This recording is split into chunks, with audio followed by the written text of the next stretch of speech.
Okay, so I'm going to show you guys how to set up your paper for your Zentangle practice.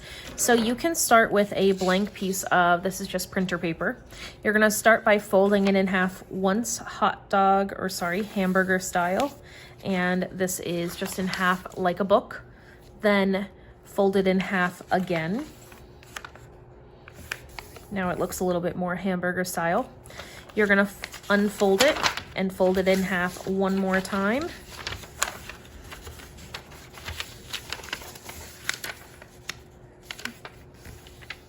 Then fold it in half the last time. So this is going to create 16 rectangles on your paper. You'll see 2, 4, 6, 8, 10, 12, 14, 16, and you are going to fill each of these Zentangles or each of these squares with Zentangles. You can use the inspiration packet for any inspiration that you want. You do not need to invent your own Zentangles. And then as you're working, you can really use any supplies that you have. You can use a pencil, you can use a Sharpie. I have just a regular kind of drawing pen. If you only have regular pens, not drawing pens, or even some kind of goofy Harry Potter pen, you can use that as well. This is your media of choice and what you have available. Colored pencils are also a good option. So I can't wait to see what you're gonna make, and you're gonna see me speed through a time lapse of my artwork in a moment. Okay, so you're seeing me start using just one of my regular ballpoint pens, but you can really use whatever you have available. I switch over to my Sharpie because that seems to get the job done a little bit faster, and I like how bold it looks.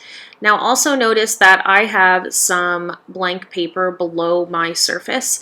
If you are using Sharpie, please make sure to put paper underneath because it will bleed through onto the surface below, and your parents or anybody who owns you will really appreciate not getting marker all over the table. So I'm going to fill up my entire paper until I have all 16 boxes done. And you do not need to include every single one of these patterns into your final project, but you are going to want to include a few of them. This is just a good way to practice your Zentangles and get the hang of the activity. So in the next image, you're going to see my finished product and then what I'm doing next. So once you are done with your 16 patterns on the plain printer paper or drawing paper, you are now going to start designing what you want your final Zentangle drawing to look like. Now keep in mind that if you choose to do the what lifts you option for this project, you are going to be designing your wings at this point. Begin by sketching out what wing shape you might want your wings to take on, and then you're going to start to fill them up with the objects that make you happy. Those can be things like soccer balls, art supplies, teacups, books, math equations, and in the blank space you are going to use Zentangles to fill in those patterns. Then you can begin drawing on your final white paper. Look like.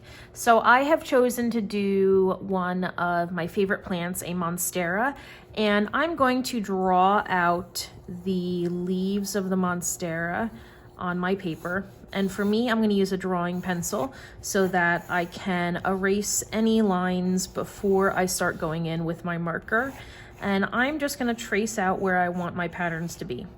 My monstera leaves are going to overlap one another, which will allow me to choose different patterns. And then I'm going to go in with some watercolor at the end to add a little bit more interest. If you find yourself sitting there thinking, Mrs. Ennert, I have no idea what I want to do for my Zentangle design, you could go for a completely random design using just swirly lines. So one of my favorite designs to do is just taking your pencil and drawing lots of curvy and curly lines around the page. And by adding different lines in directions, you're going to start to create new sections for your Zentangles. You can do straight lines. I did all curvy lines to begin with. So now I'm going to add a few straight lines in, and I think I might finish up with one more line across there. And now I have several different sections that I can do Zentangle patterns in. So I could switch up different patterns in each section, I can start to repeat them. Because I have quite a few sections here, I may decide to repeat some of them more than once. And then take a look at your image. See how many sections you have, and if you're thinking that maybe this section here is a little bit too large, go through, draw yourself a new line, and now you have a smaller section that is a little bit easier to handle. Again, you can go in with pencil to begin with. If all you have is pencil, just use that. But I like to start with pencil before I move in with Sharpie, just to make sure that I know how my design is going to come out and I have a good plan before using the permanent option. So now that my drawing is done, I'm going to go in with my pencil to begin with, and then I will move in with my Sharpie to add patterns to fill up my leaves. You want to use as many patterns as possible. I kind of set myself up to be able to do 10 patterns, so 2 patterns on each leaf. So I have 2, 4, 6, 8, 10, and I'm gonna take my time and fill in those patterns. You could do several different patterns on each leaf in different section, or depending on what your composition looks like.